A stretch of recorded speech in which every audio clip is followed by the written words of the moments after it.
这社会真是发达了啊，连果树枝嫁接它都有嫁接机了，这有这么好使吗？来，相看麦家秀。又到春天了，果农们都忙着给果树嫁接剪枝，有了这个可以嫁接还可以剪枝的，多用剪刀在要嫁接的2种果树之上用力一剪，都会出现凸凹的两端，然后交叉对接后严丝合缝缠上保鲜膜，而且成活率很高，不仅嫁接速度快，连接紧密，锯齿的刀刃简直不打滑。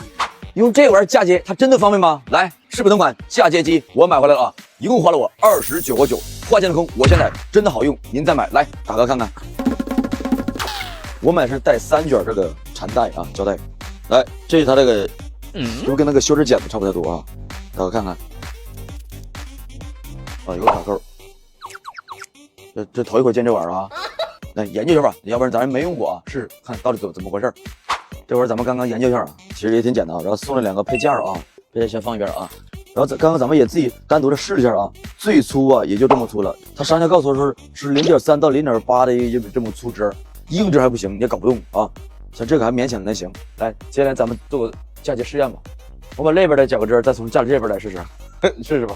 哎，我有个小创意，你说把这玩意儿嫁接在树上能活吗？这玩意儿，来试试，给它掐准了，这玩意儿。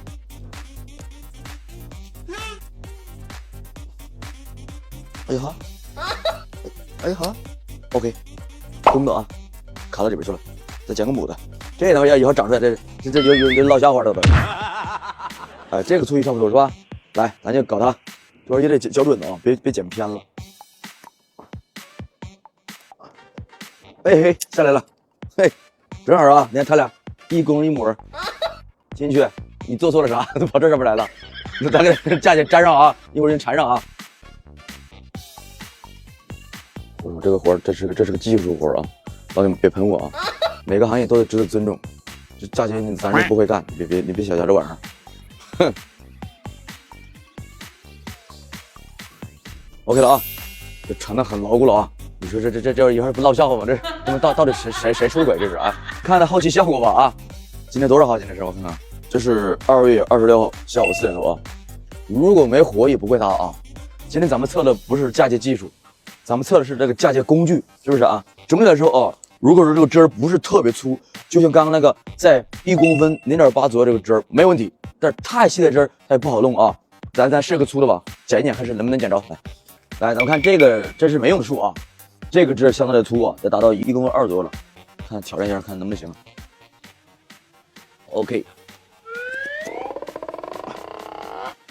它底下总是讲不透，感觉是最后有一点。哎，也是没啥问题啊，基本上是没什么大问题哦，就是后边有点皮儿，我给用剪刀剪一下，啊，也没啥问题。那这么着，把它架到这上面来吧，啊、这又乱套了都。哎，在这儿可以，在这儿合适啊。哎呀，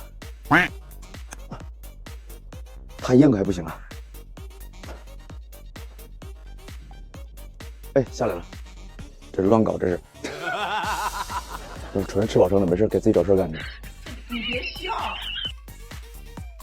好了，缠好了啊。说实话，这玩意儿真不是咱们擅长的东西，搞了半天了啊。所以说，每个行业都值得尊重。嫁接咱按照那个会弄的人，马上3年就搞会了，咱这搞半天是吧？但是今天咱测的不是嫁接技术，而是这个剪刀的技术啊。说实话还行啊，还行。然后前面还有个修指剪呢，比如修个枝啊，你看啊，修个枝啊，哎，还行，你看啊，都是没问题的啊。它这整个这个后边这个质感就差点意思，后边是个塑料啊，这前面是金属的啊。我买的带了3卷的那个缠带，一共是29.9，你们觉得值不值？反正就是这玩意儿太粗枝就差点意思，细枝没问题，够用。好了，有缺的爱惜购买吧。好了，下期还想看我说什么？关注我，让你购物不上当，少踩坑。